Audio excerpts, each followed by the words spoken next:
First of all, welcome.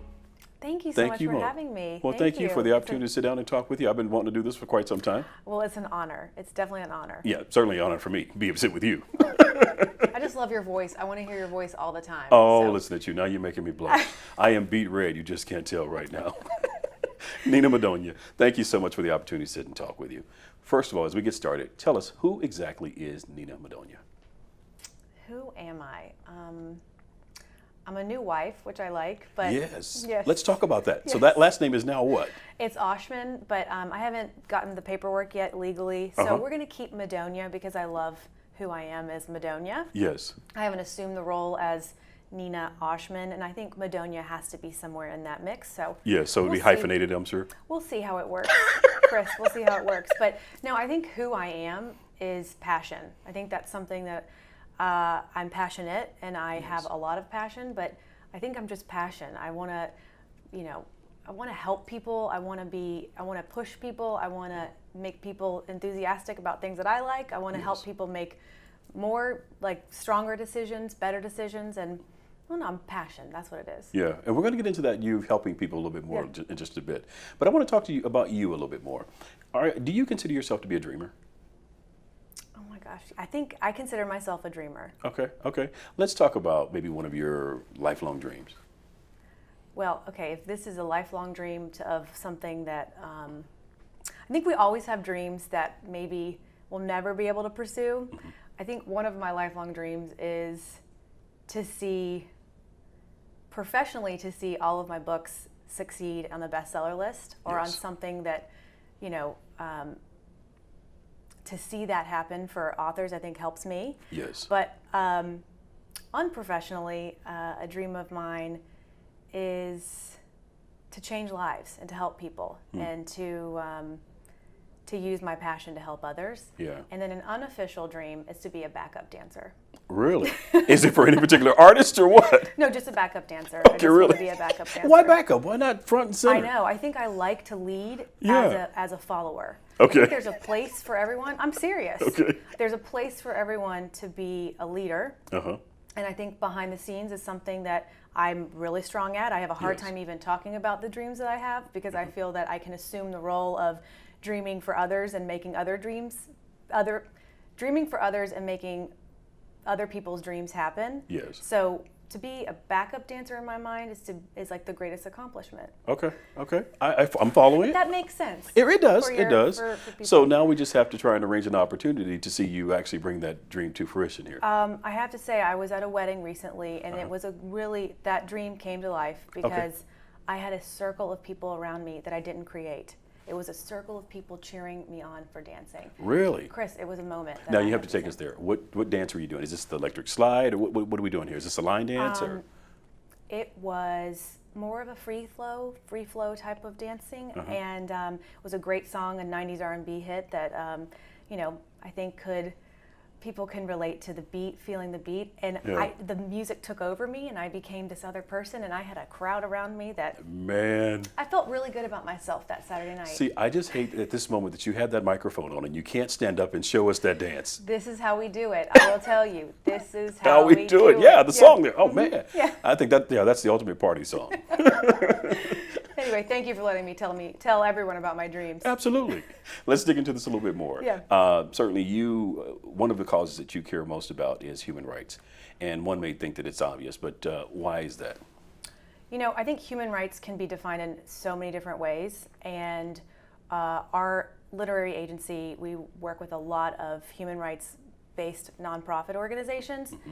And for me, I think if someone doesn't have a voice, I want to help them get a voice. Man. So books help people get voices and help causes come to life, and those words really change people's lives.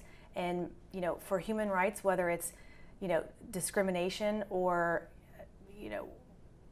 slavery, we need to rid the world of anything that is that affects others in a way that's negative. Right. So yeah. So is that the reason you got into being a literary agent? Because you wanted to be able to bring about a change, I guess? Well, I started being a literary agent I started in production, actually. Okay. And the production turned into meeting my boss, who is now one of my major mentors, Jan Miller. Yes. And she helped me realize that doing production and helping create documentaries and creating community affairs in that world, publishing could be a bigger opportunity to reach more lives and to reach more people and to make more voices heard. Man. So how long have you been in this industry? I've been in the literary business for over 10 years, and it's been so rewarding. Every day is a different day. Yeah, yeah. You've definitely had a lot of success, and we'll talk about that in a moment. Let's talk about the changes that have taken place in the industry in the last 10 years. Whoa. Well, in the good old days, which I know looks like I was born 10 years ago, but in the good old days of publishing, a lot of stuff was dealt with a handshake, and relationships are still key and still important, but the changes that have happened have been really opportunities to seek larger relationships and larger initiatives. So I would say that with the initiatives with electronic books, more people can become publishers, more people can become authors, and it's a way to access the books differently, which that's all we care about, is that the books can be accessed and books can be in people's hands. Right. Still the greatest book marketing is word of mouth, and if you hold a book into your hands and want to pass it on to someone else, that's the greatest gift. So while there's been a lot of changes and challenges, those challenges have turned into huge opportunities. Okay. You talked about it a moment ago, or alluded to it anyway, the fact that you've had the opportunity to work with many New York Times bestselling authors. So in that respect, that means that the work that you've been able to work on has impacted the lives of millions of people. I don't want to say just across our nation, but around the world, because many of the books are translated into different languages, things of that nature. What does it do for you personally to know that your work has had that type of impact? The work that I do is for a larger cause. And to me, to see books in different languages and to see others be changed and transformed by other people's words, it's unreal. It's completely an experience that, you get to see God's work in the opportunities in the hard work that you do. Yeah. I don't want to get you in trouble by naming a particular title, so we'll stay away from Thank a you. specific I appreciate title. That. Thank you. But There's too many. There are too many titles. Is there a genre of work that you're most proud of, that you've had the opportunity to work on in recent years? Well, I've noticed an influx of spiritual memoirs in late years. And I think I see that the path of really putting readers into a position that they see transformation in their own lives. And for the books that I work on that are in the spiritual realm, whether it's, a journey that they're going on, or that they see a challenge in their lives that they've turned into an opportunity of strength, and they've reached to someone of a higher power, whether, they think it's Jesus or not. It's incredible to see that the spiritual memoir genre has gotten so large, and that people can access it in so many different ways. Yeah. So I have several books in that category that have been really successful and have turned into movies that also are able to access. People can access the movies as well as the books. Right. But books are still important, Chris. But that's got to be quite rewarding to have a project that it started out as a book project. Yeah. And I'm sure in the beginning you're not thinking, okay, this is going to become a movie project as well. But when it does, that's an even larger audience that you've had an even greater impact on. What's that like?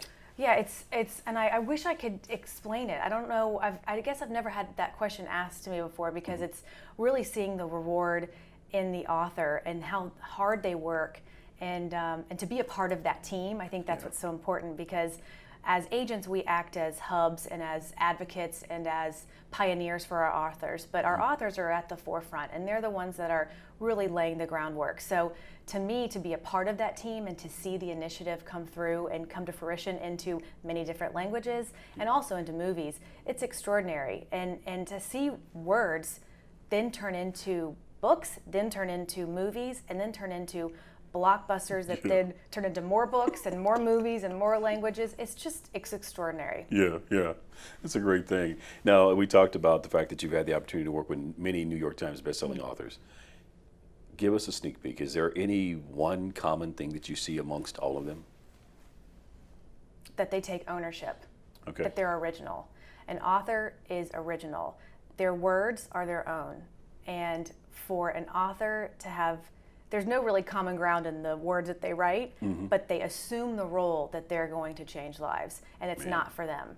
Yeah. And, you know, on the flip side, a reader is selfish. So a reader wants to know how you're going to change my life. So I think to be an author is really selfless, because you have to give your all, and you put all of it, all of your work into it. So that could be a common thread. I think there could be a few more, but I really feel like to be original is really what we need to do. Man, you said a lot there. So to that person who's aspiring to become an author, and I guess the question first before I even get into that, Yeah. do you feel that everyone has a book inside of them? Funny you say that. I think everyone has a book, everyone has a story.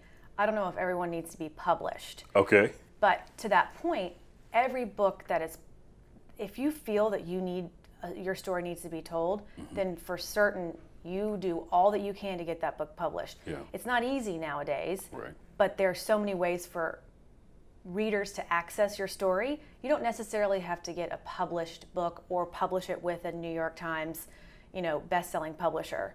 So I think there's so many different ways to get your story out. I think, yes, everyone has a book in them. Yes. But it's hard work.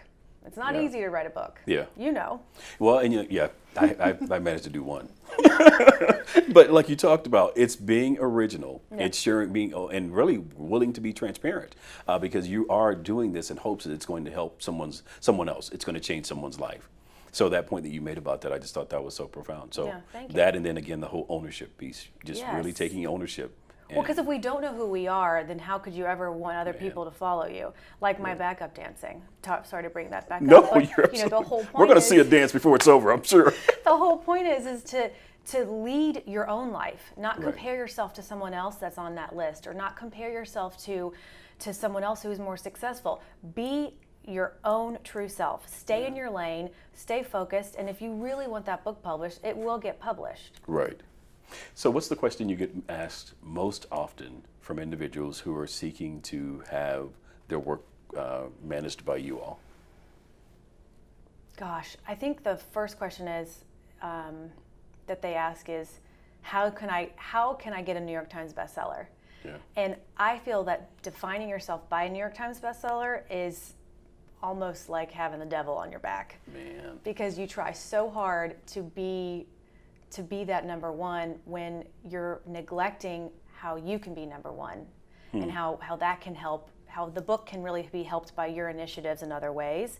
So a lot of people ask, I want my book on the New York Times bestseller list, and I think that's kind of a fault to have. Yeah. But at the same time, it's great. The list is incredible because it's a great gauge of what people are reading, and it's a gauge of what people are reading, and it's also a benefit to us to see what people like to read. Okay. Talk about some of the recent projects that you had the opportunity to work on. Yeah, so September is a very busy month, although every month in publishing is busy, but September to have books come out is a kind of a prime time. This week we've had Pastor Brian Houston's book, Live, Love, Lead, come out. He is the lead pastor at Hillsong Church, based in Sydney, Australia. And Linda Gray, who is the Dallas star, her book is coming, her book came out. The Road to Happiness is always under construction. That book came out. And Susie Hamilton, Fast Girl, she is the 3-time Olympian, and her book came out on Monday, and hopefully some of those will hit the list somewhere. Yeah. Man, so you're busy.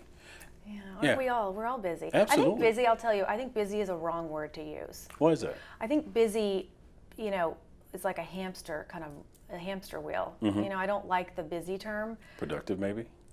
Thank you, Chris. You took that. It's Okay. productive. Okay. I want to have a productive Saturday. I Yes. want to, run my errands with accomplishment, or I want to finish that conference call with succeeding and making sure my points were heard. So I think like it's that. productive. I I think like productive that. is word. So yes, I remain. Well, you're productive. extremely productive because you had 3 books in 1 week. I had more than that, but yeah. Wait a minute, more than that? Yes. So how many did you have to come out? So Kat Cora, she was the first female Iron Chef. Her book came out this week called Cooking as Fast as I Can. It's a memoir on her journey through food. Okay. It's a great memoir. She's adopted, and she's also from the South, so she's got this great no, she's Greek and from the South. So Okay. we have that in common because I'm from the South as well, and I'm Italian. So we've got that grit to us. And Yes. her memoir is gritty. She did a great job with it. Man, okay. Yeah.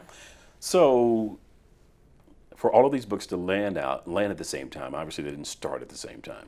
No, every book has a different start point and end point. But I think a book never ends. So you can never tire of publicizing your book or marketing your book. So, I don't know. I think books can start anywhere from 6 months before publication, or really it can be a lifetime. It can take a long time to sell. For us, it can take quite some time to sell a book. But yeah, I think the process of publication is longer than what people think. I guess what I'm getting at is take us through a day in the life of Nena Madonia at Dupree Miller. A day in the life at Dupree Miller. It starts with a day in the life at Dupree Miller starts with calls and ends with calls. Many meetings. In meetings and discussions, and because books have different timelines, I could be on a call in the morning talking about a book that just came out that launched on a Tuesday, and we need to see how we can generate more social media to that. Where at the end of the day, I could be maybe talking to a publisher about a new title that I'm trying to sell to them. So really, we're on the phones a lot, and it's because I think the energy created on a phone conversation and relationship that you can create by talking to someone is much more significant than an email. Yeah. So I have to say that I like being on the phones, although I sometimes cannot stand the sound of my voice by the end of the day. Yeah. I like being on the phone because it helps me stay current with what the publisher's looking for in a new author, and it also helps me stay really close to my authors, no matter where they are in the world. Yeah. So again, it's about nurturing your relationships in a meaningful way, and you consider that to be, again, through a phone call as opposed to email. Well said, Chris. Well, thank you. All right, let's wrap this up. Those are the projects you had to come out. What do you have that's coming out maybe later this year or maybe even first of next year? Oh, I'm so excited about L.A. Reid. His book, Sing to Me, is going to be incredible for readers who love music, for readers who want to get into the music business, for even someone who is just so interested in celebrity of it all, in the celebrity of a song. He talks about superpowers and how everyone really has a superpower, and he can really hone in and define that superpower for someone. He is incredible. Yes. All of my authors are incredible, though, but that one has been a journey of love, and we've actually found a way. Some of our authors, reading out loud is really good for an author, so we found that really helps to focus the book in a way where they hear their own voice in the book, and they're able to align some of the stories so that it really helps the reader. Man, when is that one to be released? February 3rd. Okay, so that's early next year. All right, cool. What's a Saturday after all these days of on the phone and so many conversations and reviewing so many books and things of that nature? What do you do on a Saturday to just get back and relax? I love that question. I want to ask somebody that. I'm going to ask that question tomorrow. I wake up really early. I'm a morning person, and I'm a late, kind of a night owl as well. So I would say like my ideal Saturday, I don't know if it's a typical Saturday because I think everyone has so many things to do that they don't even know where to begin. But I begin with a workout, and then I think a perfect Saturday would be to have a dinner party. So I would love to cook all day. That's what I would love to do. Really? So you enjoy cooking? I love cooking. Of course, Italian food, of course. Yes, Italian food. And I have a thing where I record all the cooking shows I can, and I just watch them and just completely devour anything that they're doing on the cooking show. It's a problem. It's a little bit of a problem, but I'm dealing with it. But do you go back and then, of course, put these things into action? Try to recreate it. Yeah. But I'm a cook where I'm not a chef. Although I do work with a lot of chefs, but I'm a cook where I would like to guesstimate instead of trying to be exact. So I would say I'm not a baker because baker is so exacting. I do love to have like a really great meal that I've cooked because it makes me feel satisfied. And of course, your husband benefits from all these shows that you've recorded. Yes, he does. He has his football. I have my food. There you go. F and F in the house. Yeah. It makes a great combination, That's good, Chris, that's good. All right. What's the best piece of advice you would give to someone who's aspiring to have success in the industry that you're in? To have success in the publishing industry is such a gift because books really last a lifetime, and they can really change lives. So I would say the best advice I would give to someone is to never stop writing. I think always changing your craft and always continuing to write. You don't have to be the best writer, but if you want to be a part of the publishing process, you have to keep writing and keep writing. Talk about maybe some of the things that you would suggest for folks to overcome the challenges of being published, whether it's through a literary agent or something on their own. I talked about voice earlier and ownership, and I think people wait for others to do something for them, and if they just take it into their own hands and start a blog or start tweeting or Instagramming or periscoping or devouring what they want to write or devouring what they want as someone wanting to read what they're writing, you just have to take ownership of it and completely assume the role as I'm a published author. I'm going to be a published author and I'm going to make this happen. Because there's other ways to publish books besides getting New York to call you back. And as an agent, I have a lot of challenges in my life trying to get people to say yes to me. But I think I thrive off of hearing no, and the fact that if I'm helping an author trying to get their book published and I hear no, I can really be the best advocate for the author, and I can push someone to say yes. Not push someone in a way where they're threatened, but push them to understand that there's a benefit to what the reader is going to get out of this book. But to your point about everyone has a story, if you really want people to listen to you, just keep talking, keep writing, keep accessing who you think is going to be someone who's going to want to read your book. Man, I thought that was so powerful. You said you thrive off of the fact of being told no. Yeah. Because I think many times that's what stops people from getting started. They don't want to be told no. But I think in order to succeed, you have to get rid of the fear of failure.